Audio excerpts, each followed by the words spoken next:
ont réussi un taux de recouvrement plus que satisfaisant. Et les avocats qui en avaient dû verser,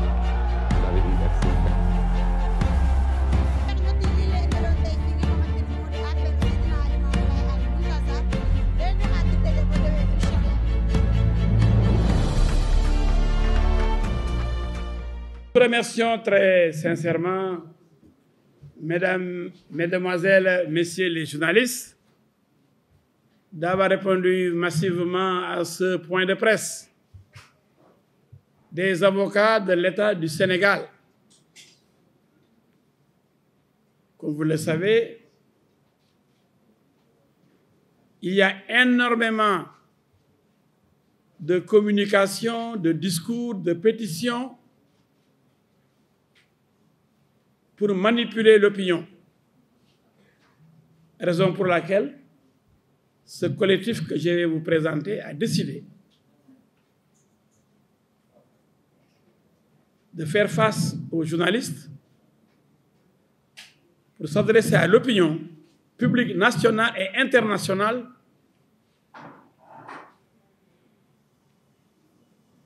pour que tout soit clair.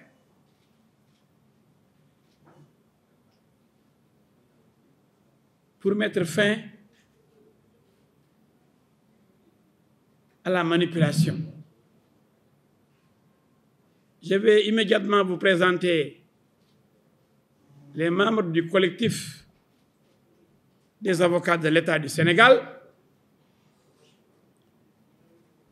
De la gauche à la droite, vous avez Maître Sali Mamadou Thiam, Maître Antoine Beng, Maître Abdou Kane, Maître El Hadji Diouf, Maître Ndeye Anta Mbaye, qui va introduire, qui va lire la déclaration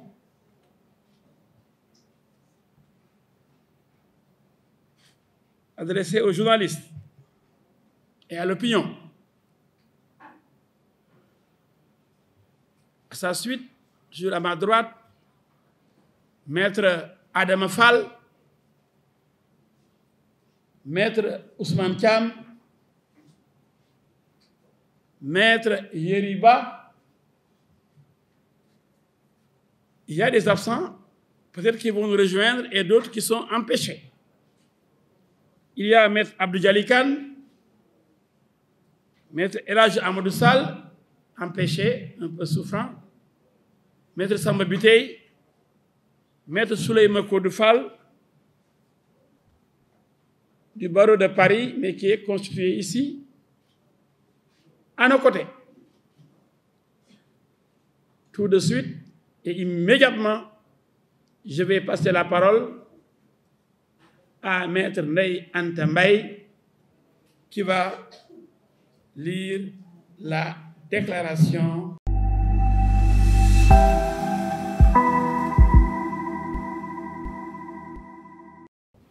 Bonjour, mesdames et messieurs les journalistes. Nous vous remercions, comme El Hadji l'a introduit, à répondre à notre invitation. Une invitation qui a dont l'objectif est double. Il cherche d'abord à informer l'opinion publique nationale et internationale sur des faits qui font l'actualité judiciaire au Sénégal. Il s'agit ensuite de rétablir la vérité et de mettre à nu une campagne internationale de dénigrement de l'État du Sénégal, de son système démocratique et de ses institutions par des individus qui se sont mis en marge de la légalité. Depuis mars 2021, M. Ousmane Sonko s'est singularisé par des discours violents, des appels incessants à la haine, à la désobéissance civile, à l'insurrection, à l'irrespect des institutions et à leur renversement par des procédés non démocratiques. À titre d'illustration, et lors de sa conférence de presse suite aux accusations de viol, il tient les propos ci-après. Nous ne sommes plus au temps des révoltes de salon. Notre moment de vérité est arrivé, celui des véritables gladiateurs. Le combat s'annonce mortel. Le mot n'est pas de trop, c'est le prix qu'il faut payer aujourd'hui. Dans un meeting aux Parcelles Assainies le 14 mars 2023, il demande aux jeunes de prendre les armes et d'être prêts à se battre pour déloger du palais le président de la République et le traîner dehors comme si c'était le cas pour Samuel Doe.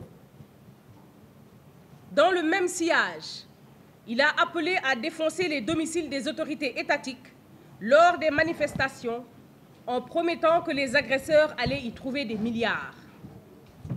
Quant à Juan Lopez Branco, avocat au barreau de Paris et constitué pour le compte de M. Ousmane Sonko, il s'est également distingué sur les réseaux sociaux à travers des attaques virulentes contre l'État du Sénégal, allant jusqu'à appeler à la révolte et à l'insurrection. Sur réquisition du procureur de la République, un mandat d'arrêt international a été lancé par le juge d'instruction du second cabinet du tribunal de grande instance hors classe de Dakar contre maître Juan Branco. Arrêté et déféré devant ce magistrat, il a été inculpé des chefs suivants: complot contre l'autorité de l'État, diffusion de fausses nouvelles, actes et manœuvres de nature à compromettre la sécurité publique, à créer des troubles graves ou à enfreindre la loi. Il a ensuite été mis en liberté provisoire et placé sous contrôle judiciaire. En ce qui concerne M. Ousmane Sonko, le procureur de la République, fort des pouvoirs que lui confèrent les articles 1er et 32 du Code de procédure pénale, a requis l'ouverture d'une information judiciaire.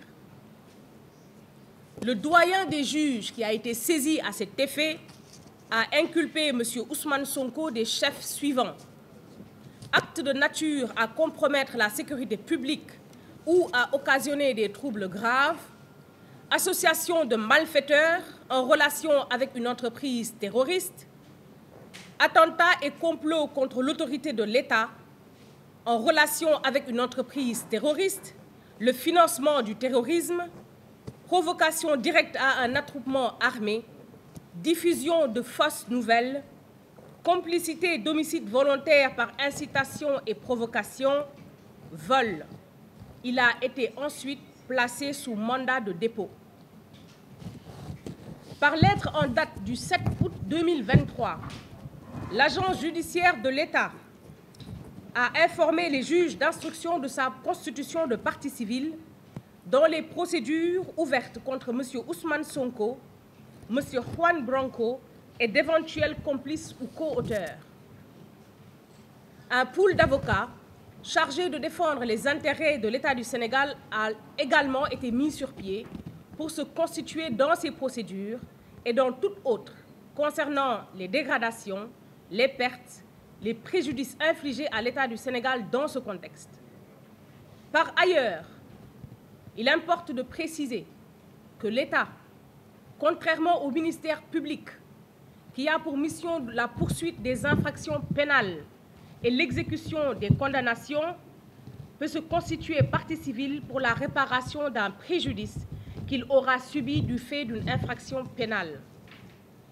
Cette constitution de partie civile de l'État trouve sa pertinence dans les dispositions de l'article 2 du Code de procédure pénale, selon lesquelles l'action civile en réparation du dommage causé par toute infraction appartient à tous ceux qui ont, personnellement, souffert du dommage directement causé par l'infraction.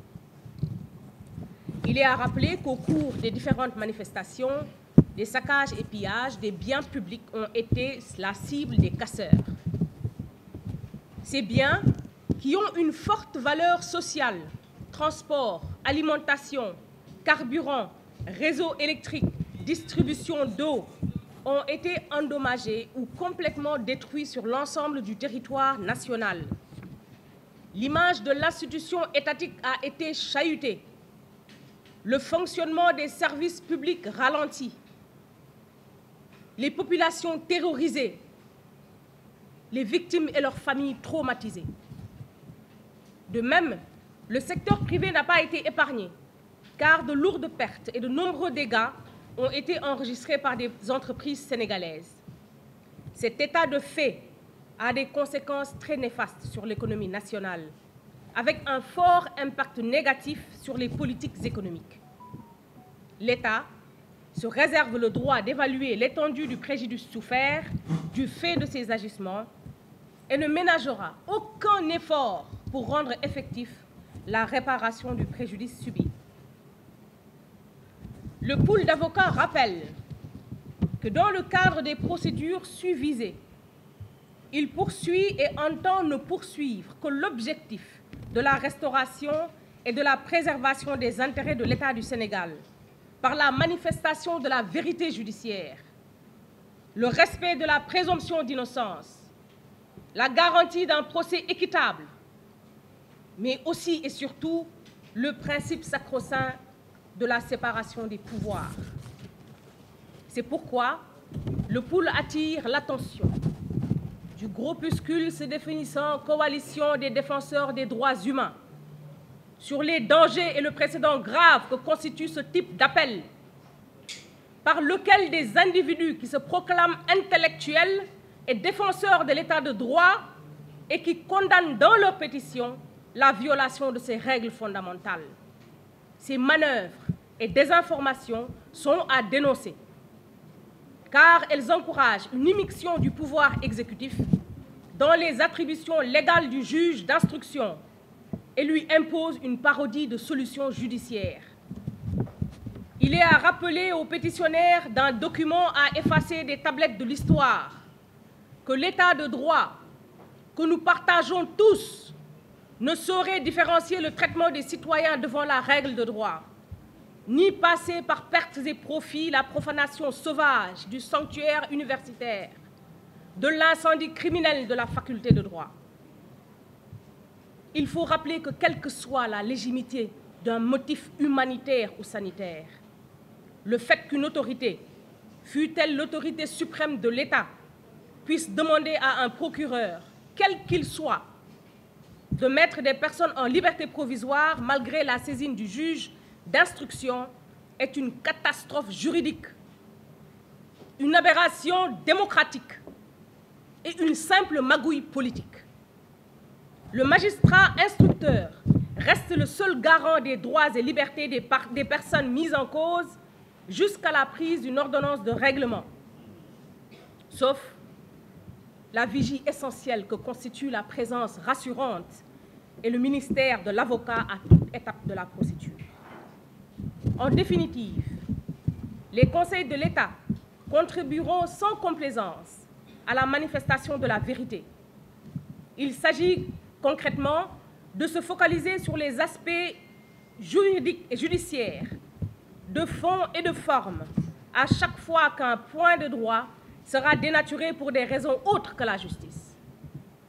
L'État du Sénégal, dans sa mission de préservation des intérêts publics et privés, entend se défendre devant toutes les juridictions pour obtenir réparation des dommages et préjudices découlant de ces infractions et permettre la défense de toute victime de ces exactions et actes terroristes. Telle est l'économie, messieurs et mesdames, de la déclaration faite par le collectif des avocats de l'État, constitué aux côtés de l'agence judiciaire de l'État pour la défense des intérêts de l'État du Sénégal. Je vous remercie pour votre attention.